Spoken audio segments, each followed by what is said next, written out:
নবীজি একদিন সাহাবীদের সাথে চলতে গিয়ে দুইজন ইমানদারের কবরের দিকে তাকাইয়া বলছে যে তাদের কবরের মধ্যে আযাব হচ্ছে। ওমা ইউআযাবানি ফি কাবীরিন, বড় কোনো অপরাধের কারণে নয়।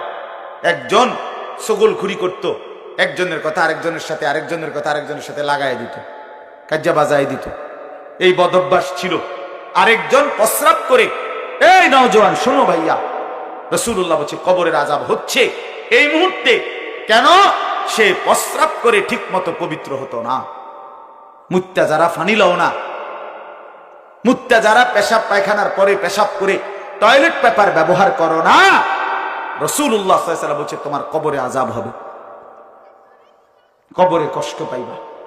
এই একদম নিম্ন রুচির মানুষ, নিকৃষ্ট রুচি লোক যে প্রস্রাব করে টয়লেট পেপার ব্যবহার করে না, পানি ব্যবহার করে না। কারণ পুরুষের প্রস্রাব একসাথে শেষ হয় না, এটা বিজ্ঞানসম্মত কথা, চিকিৎসা বিজ্ঞানেরও কথা। এটা পুরুষের শরীরে প্রস্রাবের নালীটা এরকম যে একবারে প্রস্রাব শেষ হয় না, 2-4 ফোঁটা পেশাব এটা তার একটু পরে পরে। এজন্য ঢিলা কুলুক টয়লেট পেপার ব্যবহার করে একটু সময় অপেক্ষা করলেই পরবর্তী ফোঁটাগুলো টয়লেট পেপারে জমা হইলে সেটা ফেলে পানি ব্যবহার করলে পবিত্র হয়ে যায়।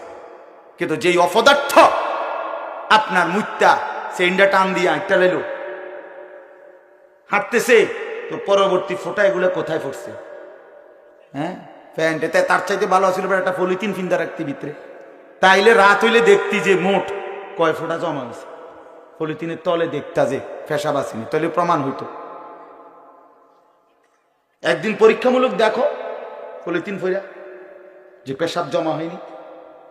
ছি ছি ছি ছি, সারাদিনে 10 বার 5 বার পেশাব করিলে 5 ফোঁটা করেও যদি হয়, তাইলে তো 25 ফোঁটা পেশাব যার প্যান্টে। এই দুর্গন্ধ নিয়া এই অপদার্থ খায় কেমনে, ঘুমায় কেমনে, হাঁটে কেমনে? হেরা বলে ভদ্রলোক, আর আমরা এলাম হুজুর। আমগরে কয় হুজুর মানুষ জানে কি না? আমরা জানি যে পেশাব করে টয়লেট পেপার নিতে হয়, আপনি জানেন না। হ্যাঁ, আমরা এটা জানি, আপনি অনেক কিছু জানেন না। আমরা যেগুলো জানি, আমরা জানি বসে পেশাব করতে, আমরা খাড়াইয়া মতে না, এটা আমরা জানি। অনেক কিছু ইসলাম যে জানে সে পূর্ণ জানে, আলহামদুলিল্লাহ। আল্লাহর কোরআন যে জানে, খোদার কসম সে পূর্ণ জ্ঞান জানে, পূর্ণ জ্ঞান জানে। এর চাইতে পূর্ণাঙ্গ জ্ঞান আসমান জমিনের নিচে কোথাও নাই, কোথাও। পৃথিবীর সবগুলো বই একত্র করলেও আমাদের মাদ্রাসার, আমাদের এই কোরআন সুন্নাহর এক শব্দের সমান হবে না বেটা, হবে না বেটা। সাফ কথা বেটা।